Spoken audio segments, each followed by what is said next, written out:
Hello दोस्तों, आशा करता हूँ आप सभी लोग ठीक होंगे, मस्त होंगे और आपकी पढ़ाई जारी होगी। और आज हम आपके साथ हैं एक बार फिर से एक नई वीडियो के साथ। इससे पहले हम लोग टेंसेस पर बात कर चुके हैं और भी काफ़ी सारी वीडियोस हम लोगों ने बनाई और हम लोग साथ में पढ़े। आज हम लोग वर्ब्स पर बात करने वाले हैं। आज हम वर्ब को समझेंगे, क्या होता है, कैसे होता है वर्ब।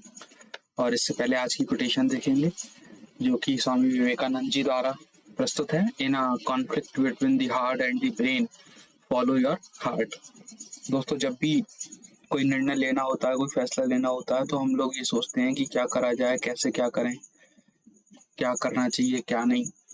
तो ऐसी सिचुएशन के लिए स्वामी विवेकानंद जी द्वारा ये कोटेशन बहुत ही सटीक तरीके से तो नहीं कहूँगा, पर हाँ काफ़ी हद तक बहुत सही काम करती है, क्योंकि मैं भी कहीं ना कहीं इसी को फॉलो करता हूँ। तो आपसे भी निवेदन है कि जब भी आपके दिल और दिमाग में झगड़ा हो कि क्या निर्णय लेना चाहिए, तो आप हमेशा अपने दिल की सुने, क्योंकि ऐसा माना जाता है कि दिल की ही जो आवाज़ होती है वो अंतरात्मा की आवाज़ होती है, भगवान की आवाज़ होती है। तो आज की इस कोटेशन के साथ हम लोग वर्ब्स पर बात कर रहे हैं। चलिए चलते हैं और ये आ गए हम वर्ब्स पर। तो दोस्तों, क्या होती है वर्ब्स, इस पर बात करेंगे। चलिए शुरू करते हैं। मैं पेन ले लेता हूँ और आप भी अपनी पेन ले लीजिए। A verb is a word of combination of words that indicates an action or state, being or condition about the subject. ठीक है, क्या समझ में आया कि सर जो वर्ब होगी वो क्या होगा, वर्ड ऑफ कॉम्बिनेशन होगा, बहुत सारे वर्ड होंगे। कॉम्बिनेशन ऑफ वर्ड क्या होगा, बहुत सारे वर्ड का एक समूह होगा जो क्या करेगा, इंडिकेट कर देगा किसे, एक एक्शन को और एक स्टेट को, जिसमें कुछ हो रहा है या कुछ होने वाला है। और कंडीशन होगी अबाउट द सब्जेक्ट, एक सब्जेक्ट जो हमारा हमेशा की तरह एक करता होता है, काम को करने वाला, उसके बारे में एडिशनल इंफॉर्मेशन हमें मिलती है। तो वर्ब क्या है, यहाँ एग्जाम्पल दे रखा है, run, eat, play, jump, see, ETC. ये सारी क्या है, हमारी वर्ब्स हैं। These are the all examples of verbs. अच्छा, क्या होता है, क्या करेगा ये, किस तरीके से काम करता है। Verb means doing, saying, action, being and having verbs. क्या होगा, सेइंग एक्शन मतलब कुछ कहा जा रहा होगा, बीइंग एंड हैविंग वर्ड्स कुछ शब्द भी हो सकते हैं, कुछ शब्द भी इसमें होंगे। जैसे verbs are action words, action words मतलब एक्सप्रेस करेगा a concrete action. They are common in spoken language and in the writing, मतलब एक एक्शन को शो करेगा जो हमारे द्वारा बोले गए हैं या लिखे गए हैं। जैसे एग्जाम्पल है work, run, sit, eat, jump. पूरा सेंटेंस बनाएंगे, I am work, I am working, you are running, I am run, you are running. इस तरीके से I am sitting, I am jumping. इस तरीके से आप इन एग्जाम्पल्स को कंप्लीट सेंटेंस में देख सकते हैं। तो वर्ब क्या करती है कि जो भी हमारा कार्य है, जिसे भी हम किसी कार्य को कर रहे हैं, उठते बैठते, को क्या करेगा, इंडिकेट करेगा। सेइंग वर्ड्स क्या है, एक्सप्रेस करेगा स्पोकन एक्शन। हमारी सेइंग वर्ड्स पता चल रहा है कि बोलने से ही संबंधित है, कुछ बोलने से है। सेइंग वर्ब्स एक्सप्रेस करेगा स्पोकन एक्शन, हमारे बोले जाने का जो एक्शन है उसको क्या करेगा, एक्सप्रेस करेगा। Talk, tell, said, suggest, held मतलब कुछ भी कहा गया, कुछ भी सुना गया, कुछ भी सजेस्ट किया, तो क्या कैसे किया हमने, स्पोकन एक्शन है। तो ये वर्ब का क्या है, एक स्पोकन एक्शन। इससे पहले जो एक्शन था वो क्या था, सेइंग एक्शन था, एक कंक्रीट एक्शन भी था, मतलब ठोस एक्शन जहां आपको दिखाई दे रहा है। सेइंग वर्ब्स में हमने क्या कहा कि टॉक भी हो सकता है, कुछ बताना हो सकता है, कुछ कहा, कुछ सुना, कुछ सजेस्ट किया। तो ये हमारे किस तरीके के वर्ब्स हो गए, सेइंग वर्ब्स हम इन्हें कह सकते हैं।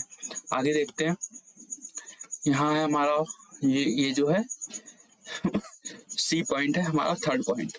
सम verbs do not express a concrete action, मतलब कोई भी ठोस एक्शन दिखाई नहीं देगा। दे एक्सप्रेस करेगा action that happen mentally such as feelings, मतलब मानसिक रूप से हमारी जो फीलिंग्स हैं और आइडियाज को शो करेगा, हमारे थॉट्स को, एटीट्यूड को शो करेगा। This can be called thinking and feeling verbs.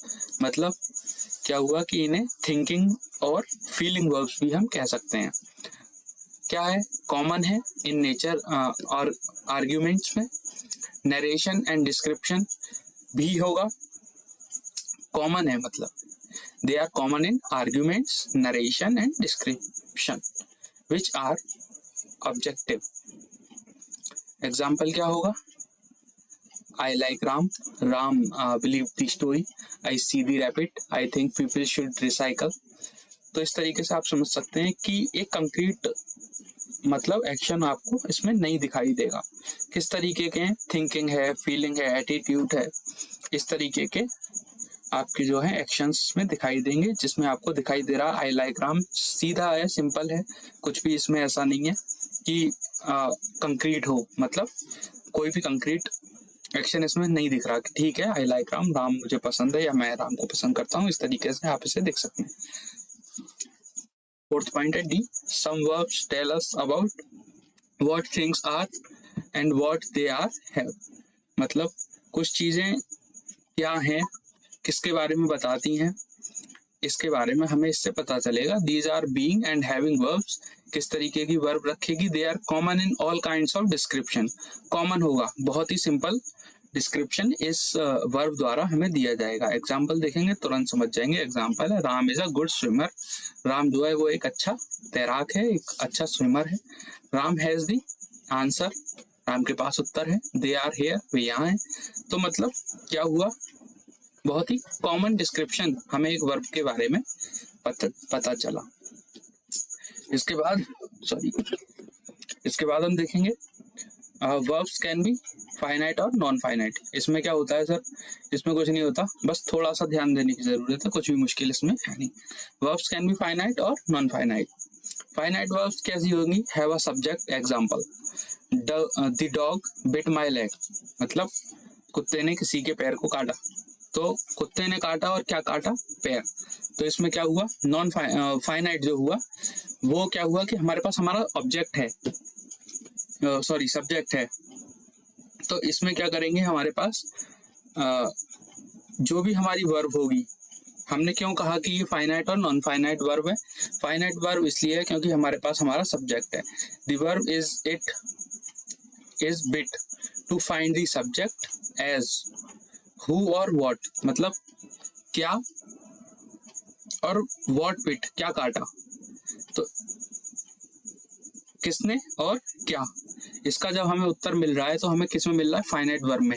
Non finite में हमें इसका उत्तर नहीं मिलता कि किसने और क्या, क्यों। इस तरीके की चीजें हमें उसमें नॉन फाइनाइट में देखने को नहीं मिलेंगी। In this case there is an answer the dog, so there is a subject. तो जो सब्जेक्ट है वो क्या है, यहाँ जो हमारा डॉग है उसने क्या किया, एक पैर को काटा, किसी के भी पैर को काटा। तो इसमें क्या हुआ, फाइनाइट वर्ब आपको दिखाई दिया कि इसमें सर हमें टेंस पता चल रहा है, हमें सब्जेक्ट ऑब्जेक्ट की समझ मिल रही है कि इसमें सब्जेक्ट है ऑब्जेक्ट है। लेकिन जब आप नॉन फाइनाइट का एग्जांपल देखेंगे आपको पता चलेगा कि इसमें ना सब्जेक्ट पता चलता ना ऑब्जेक्ट पता चलता। तो चलिए देखते हैं नॉन फाइनाइट का एग्जांपल क्या है। चलिए देखेंगे फाइनाइट वर्ब क्या कर रही है। पहले फाइनाइट ही अभी है, यहाँ चल रहा है। Finite verbs can also stand alone, can also stand alone without a helping verb. यहाँ आपको हेल्पिंग वर्ब देखने को नहीं मिल रही। फाइनाइट वर्ब्स क्या कर रहा है, can also stand alone without a helping verb. Sorry, यहाँ आपको हेल्पिंग वर्ब देखने को मिल रही है। ठीक है, समटाइम देखने को नहीं भी मिल सकती, ऐसा भी होगा कि शायद ना हो। कैसे होगा ऐसा देखेंगे। For a sentence to be complete it must have a finite verb. मतलब सेंटेंस अपने बेसिक सेंस को कंप्लीट करेगा। Sentence to be complete it must have a finite verb. For a sentence to be complete it must have a finite verb. एक finite verb इसमें sentence के पास होगी ही। एक बार फिर से समझेंगे। Finite verbs can also stand alone without a helping verb. मतलब क्या है कि फाइनाइट वर्ब्स आ सकती है अकेली और विदाउट अ हेल्पिंग वर्ब भी आपको ऐसे भी कभी कभी देखने को मिल सकती है। For a sentence to be complete it must have a finite verb. एक सेंटेंस के लिए क्या चाहिए? एक फाइनाइट वर्ब होनी ही चाहिए कंप्लीट करने के लिए। For a sentence to be complete it must have a finite verb. एक फाइनाइट वर्ब होनी ही चाहिए जिससे कुछ अता पता चल सके कि क्या सब्जेक्ट है और क्या object. Non finite verbs can not stand alone, ये अकेले नहीं आती। अब बात करेंगे नॉन फाइनाइट पे। इसमें क्या हुआ था, मैंने आपको बताया था कि ना सब्जेक्ट का पता चलता ना ऑब्जेक्ट का पता चलता। जैसे एग्जांपल है to go to the dance, कोई पता नहीं चल रहा कि कौन सा टेंस है, ना मेन वर्ब आपको दिखेगी ना हेल्पिंग वर्ब आपको कहीं देखने को मिल रही है, बताओ। तो इस तरीके से आपको ये जो है नॉन फाइनाइट समझना पड़ेगा। नॉन फाइनाइट में जो चीजें हैं वो क्या है हमारे पास कि non finite verbs can be infinitive और पार्टिसिपल्स। मतलब सॉरी, इन्फिनेटिव किस तरीके से आप समझ सकते हैं, ऐसे समझ सकते हैं कि पार्टिसिपल्स और इन्फिनेटिव और एक होता है हमारा जीरेंट। ये तीन चीजें होती हैं जो कि नॉन फाइनाइटिव नॉन फिनेटिव को बनाती हैं।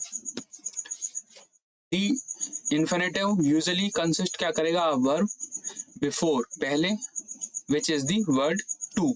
इस टू वर्ड से पहले क्या करेगा, कुछ वर्डों को रखेगा। कैसे? Example to jump, to hope, ठीक है। इन्फिनेटिव यूजुअली कंसिस्ट किया of a verb before which is the word to. To से पहले क्या किया उसने, जैसे टू जंप, टू होप, इस तरीके के आपको एग्जाम्पल के तौर पर इसने दिखाया। नॉन फिनेटिव वर्ब जो होती है उसमें तीन तरीके की चीजें होती हैं, मैंने जैसा कहा इन्फिनेटिव, पार्टिसिपल और जीरेंट। जीरेंट जो होता है उसमें क्या है कि जीरेंट में आपको फर्स्ट फॉर्म आपको जैसे मिली गो, तो आपको उसमें जीरेंट में प्लस में क्या हो जाएगा, आईएनजी मिल जाएगी। इस पे मैं एक अलग से वीडियो बनाऊंगा, हम लोग खुलकर उस पर बात करेंगे। तो जीरेंट में आप इस तरीके से ऐसे समझ सकते हैं कि मान लीजिए कोई भी आपको जंप मिला, जंप के साथ आपको आईएनजी लग गई तो जंपिंग हो गया, तो आपने जीरेंट को समझ लिया। ये एक अलग टॉपिक है, यहाँ बस मैं समझने के लिए बोल रहा हूँ, आप बस उतना ध्यान रखेंगे तो वीडियो में कोई और प्रॉब्लम नहीं आएगी, आप उसको जो है आसानी से यहीं की यहीं समझ सकते हैं। पार्टिसिपल्स का क्या है, थर्ड फॉर्म जहाँ आपको हमें और आपको मिल जाए वहाँ हम पार्टिसिपल्स पर बात करेंगे। इन्फिनेटिव, यहाँ हमें कुछ निश्चित और अनिश्चितता की बात जहाँ दिखेगी वहाँ हम इसका इस्तेमाल करते हैं, और इसका इस्तेमाल हम यहाँ पर भी कर रहे हैं, वर्ब्स को जब समझ रहे हैं तो यहाँ भी कर रहे हैं। तो इस तरीके से हम इसे समझ सकते हैं। ऑक्सिलरी वर्ब और हेल्पिंग वर्ब क्या है, the main verb use some helping verbs. जो मेन वर्ब है वो क्या करेगी, सम हेल्पिंग वर्ब्स को रखेगी। क्यों रखेगी, टू कंप्लीट देयर मीनिंग, अपने जो अर्थ है उसको पूरा करने के लिए। दीज ऑक्सिलरीज और helping verbs are two type, ये दो तरीके की होती हैं, प्राइमरी एंड मॉडल। जो हमारी ऑक्सिलरी वर्ब है किस तरीके की हैं, दो तरीके की हैं, प्राइमरी और मॉडल। और काम क्या है, बस इतना कि किसी भी लिखे हुए वर्ड के अर्थ को पूरा कर सके, मीनिंग को पूरा कर सके। चलिए देखते हैं कैसे। ऑक्सिलरी वर्ब के एग्जांपल्स आपके सामने हैं, am, is, are, was, were, be, been, इस तरीके के ऑक्सिलरी वर्ब आपके सामने हैं। एम क्या है, I am sorry for what I have done. Is he great all rounder player, he is a great all rounder player, वो बहुत अच्छा ऑलराउंडर प्लेयर है। You are never too old to learn, पढ़ने के लिए बहुत बूढ़े नहीं हो गए हो। तो इस तरीके से आप ऑक्सिलरी वर्ब्स को समझ सकते हैं, will, has, have, had, do, does, did, इस तरीके की ऑक्सिलरी वर्ब और उनके साथ बनने वाले एग्जांपल्स को आप समझ सकते हैं कि ऑक्सिलरी वर्ब हम क्यों पढ़ रहे हैं, हमें क्यों इसकी जरूरत पड़ रही है। क्योंकि वर्ब जो है वो इसके बिना अधूरी है।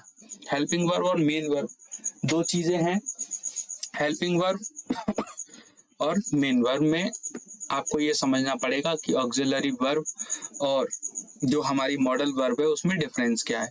तो ऑक्सिलरी वर्ब आपने देखा, मैं आपको दिखाता हूँ मॉडल वर्ब। ये है हमारी मॉडल वर्ब। यहाँ पर आप लिख सकते हैं model verb, MODEL, model VERBS।